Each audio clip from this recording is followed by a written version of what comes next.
15-17 ans, je rêvais et je voulais. C'était même plus qu'un rêve, c'était un désir. Je voulais être sage-femme. Parce que j'aimais beaucoup les enfants. Et comme dans la famille, nous n'étions pas très nombreux. Donc ma mère, c'était un mariage recomposé.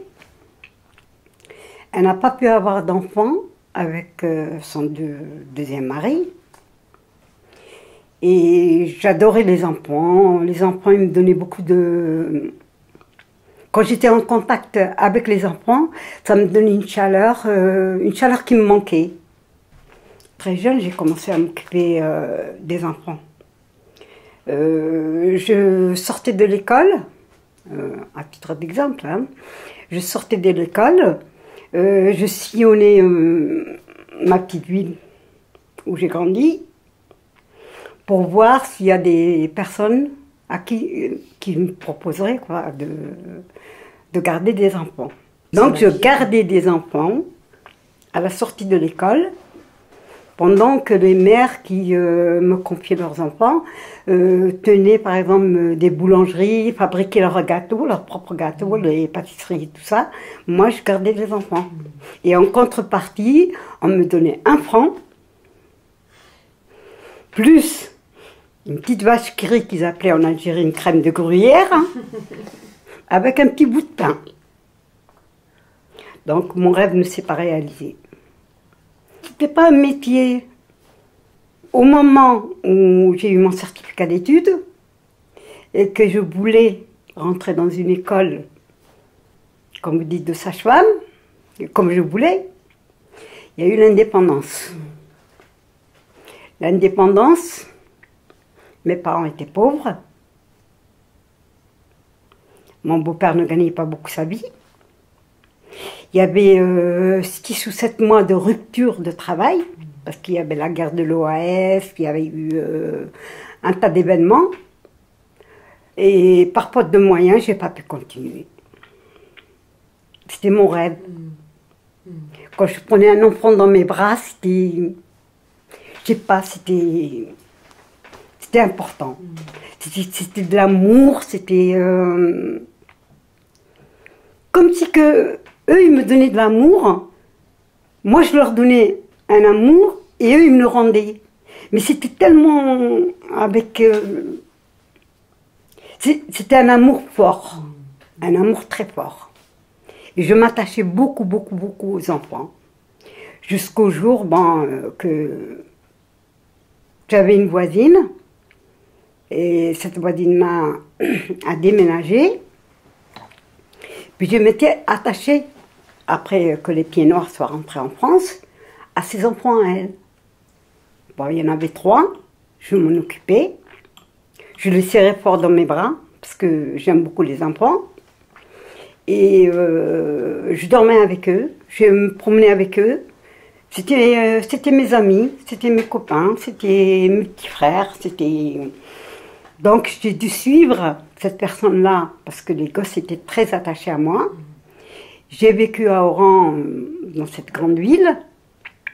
Puis après, j'ai cherché du travail, parce qu'ils étaient obligés de partir dans le désert.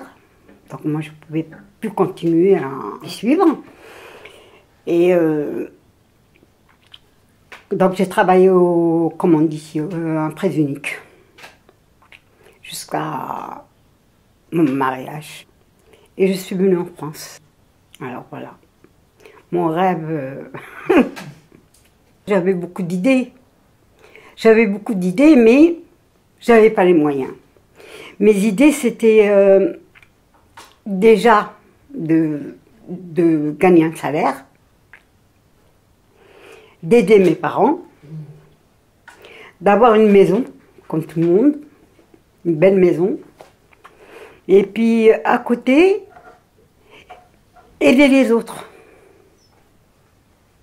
Ceux qui étaient comme moi et qui n'arrivaient pas à aller jusqu'au bout, d'avoir beaucoup d'argent, d'avoir assez de moyens pour pouvoir aider ceux qui ne pouvaient pas arriver à leur but. Voilà mon rêve. Et je rêve encore. Je rêve actuellement encore.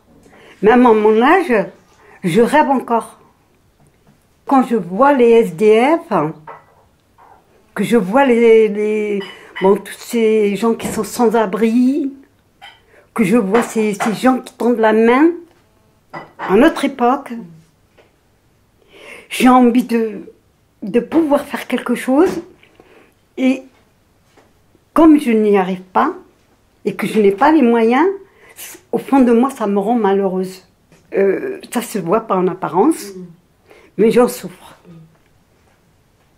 J'essaye toujours de tendre la main.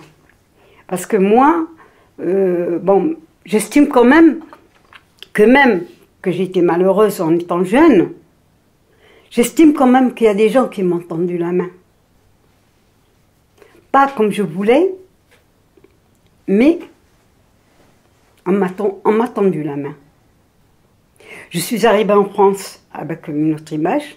Bon, j'étais venue en vacances. J'ai rencontré des gens merveilleux dans le Lozère. Puis quand je suis venue pour vivre, c'était autre chose. Déjà, quand j'étais en Algérie, les femmes, je les ai trouvées par rapport aux gens qui étaient ici.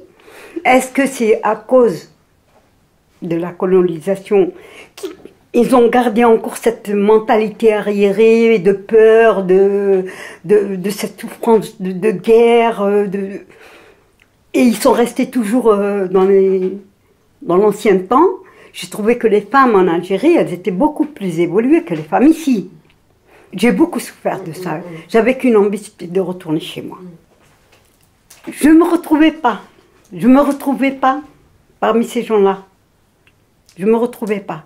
Et quand je suis arrivée à Aubervilliers, il y avait un maire avec tellement une grande générosité, qui était M. André Carman. M. André Carman m'a beaucoup aidé. Et je ne peux que le remercier. Et je peux vous dire, je vais souvent sur sa tombe. Et je lui parle. J'ai l'impression qu'il m'entend. Je suis musulmane modérée. Voilà, je pense souvent à cet homme qui m'a tendu les bras, qui m'a tendu la main. Je suis tombée sur des gens qui étaient formidables, qui m'ont entourée, qui m'ont aidée. Et je voudrais faire la même chose pour les autres. Pourquoi pas faire la même chose? Pourquoi oublier les gens qui nous ont aidés? On ne peut pas les oublier.